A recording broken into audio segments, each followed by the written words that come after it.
Official notice के ऊपर में देखिए, प्रारंभ तिथि 27/1 से यानी कि 27 जनवरी से स्टार्ट हो जाएगा और 27 फरवरी तक जो है आपको फॉर्म भरने का, आवेदन करने का पूरा समय दिया जा रहा है। ईच एंड एवरीथिंग हम लोग देखेंगे इसमें। सबसे पहले एज देख लेते हैं। सबसे पहले देखिए दोस्तों, उम्र देख लीजिए। आवेदन के लिए पात्रता, सबसे पहले आप भारतीय नागरिक होने अनिवार्य है, आप इंडियन सिटीजन होने चाहिए। पुरुष, महिला या ट्रांसजेंडर या थर्ड जेंडर कोई भी अगर आप है, इसके लिए आप आवेदन कर सकते हैं। अभ्यर्थियों की शैक्षणिक योग्यता देखिए 1/8/2025 से ली जाएगी, यानी कि 1 अगस्त 2025 से जो है आपका एज काउंट किया जाएगा। ठीक है, तक किसी भी मान्यता प्राप्त विश्वविद्यालय से अगर आप ग्रेजुएट हैं या राज्य सरकार द्वारा मान्यता प्राप्त उसके समकक्ष परीक्षा उत्तीर्ण होना आपके लिए अनिवार्य होगा, यानी कि आप 1/8/2025 तक जो है ग्रेजुएट होने चाहिए। अब यहाँ समझिएगा, एक कैच है, बहुत सारे स्टूडेंट के अंदर ये भ्रम रहता है कि अभी फॉर्म फिल हो रहा है, तो हम अगर अभी फॉर्म फिल होते के टाइम में मान लीजिए जनवरी में किन्हीं का अभी रिजल्ट आया है तो वो सोचेंगे हम भी एलिजिबल है। नहीं, आप एलिजिबल नहीं है। यहाँ पे क्लियर मेंशन कर दिया गया है 1/8/2025 तक अगर आप किसी मान्यता प्राप्त विश्वविद्यालय से ग्रेजुएट हैं तो ही आप एलिजिबल रहेंगे, यानी कि 1/8/2025 से पहले का आपके पास रिजल्ट वगैरह होना चाहिए। उम्र सीमा 1/8/2025 से, अगेन इसका भी 1/8/2025 से ही आपका काउंटिंग किया जाएगा। अभ्यर्थियों की उम्र 1/8/2025 से जो है 10th यानी मैट्रिक या उसके इक्विवेलेंट जो डिग्री आपके पास होगा उसके अनुसार आपका जो है 20 ईयर्स मिनिमम एज होना चाहिए और maximum age 37 years general category के लिए आपका रहेगा, और महिलाओं के लिए जो है 20 वर्ष और अधिकतम 40 वर्ष जनरल कैटेगरी से रहेगा। पिछड़ा वर्ग अत्यंत पिछड़ा वर्ग के पुरुष और महिला दोनों के लिए न्यूनतम एज जो है 20 और 40 रहेगा। अनुसूचित जाति के लिए 20 और 42 रहेगा।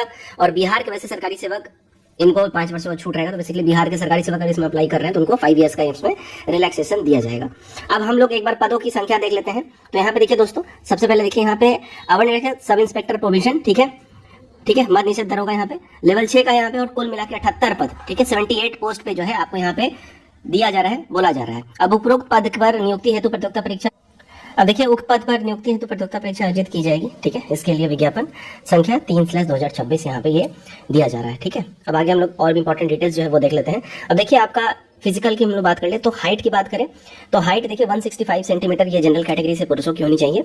अत्यंत पिछड़ा वर्ग, अनुसूचित जाति और अनुसूचित जनजाति पुरुषों के लिए जो है 160 सेंटीमीटर यहाँ पे रखा गया है। ठीक, सभी वर्गों की महिलाओं के लिए 155 सेंटीमीटर ये यूनिवर्सल रखा गया है। अब सीना सिर्फ ये पुरुषों के लिए, फीमेल के ऊपर में सीना वाला क्राइटेरिया लागू नहीं होता है।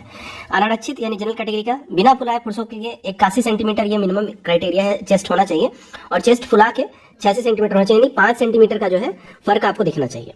फुलाने के बाद सीना में कम से कम 5 सेंटीमीटर का अंतर होना चाहिए। ठीक, अनुसूचित जाति अनुसूचित जनजाति पुरुषों के लिए जो है यहाँ पे आपका यहाँ पे देखिए 79 और 84 सेंटीमीटर का अंतर होना चाहिए, यानी कि ये होना चाहिए। फुलाने के बाद सीना में कम से कम 5 सेंटीमीटर का अंतर होना ही चाहिए।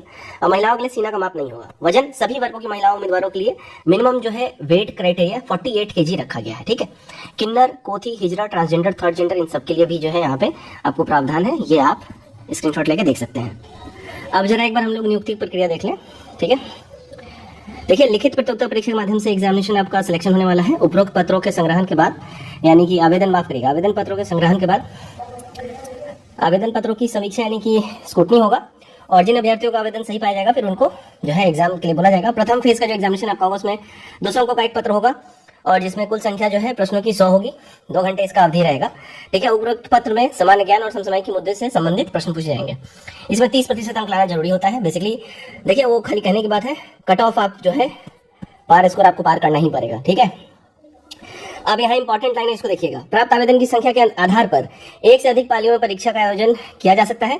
बहुसत्रीय बहुप्रश्न पत्रीय परीक्षाओं का मूल्यांकन हेतु सामान्यकृत या नॉर्मलाइज अंकों की गणना इक्विपर्सेंटाइल के मेथड से किया जाएगा। जैसे कि 1799 वाला भी जो एग्जाम हुआ है, इसमें देखिए 4 शिफ्ट में ये परीक्षाएं जो हुई हैं, तो इसमें ध्यान रखिएगा 4 शिफ्ट में जो परीक्षाएं हुई हैं, इस वजह से वो कह रहा है कि नॉर्मलाइजेशन इसमें इंप्लीमेंट किया गया है। बिल्कुल उसी तरीके से, उसी प्रकार से आयोग बोल रहा है कि अगर एक से अधिक पालियों में परीक्षा का आयोजन होगा, यानी अधिक छात्रों की संख्या हो जाएगी, तो भैया फिर इक्विपर्सेंटाइल नॉर्मलाइजेशन मेथड का इस्तेमाल किया जाएगा। अब द्वितीय चरण जो होगा आपका मेंस का परीक्षा होगा, जिसमें 2 पत्र होंगे आपके।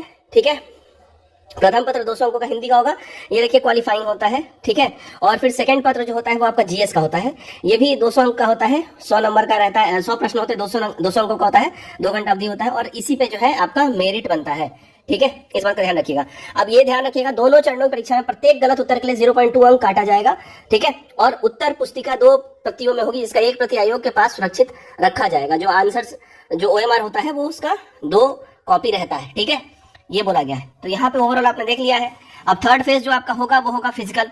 ठीक है, अब इसमें जो है फिजिकल में देखिए रनिंग जो है सभी कोटि के पुरुषों के लिए 1.6 किलोमीटर यानी कि 1600 मीटर जो है इसकी दौड़ के लिए आपको 6 मिनट 30 सेकंड का समय दिया जाएगा। अधिक समय लेने वाले अभ्यर्थी असफल घोषित हो जाएंगे।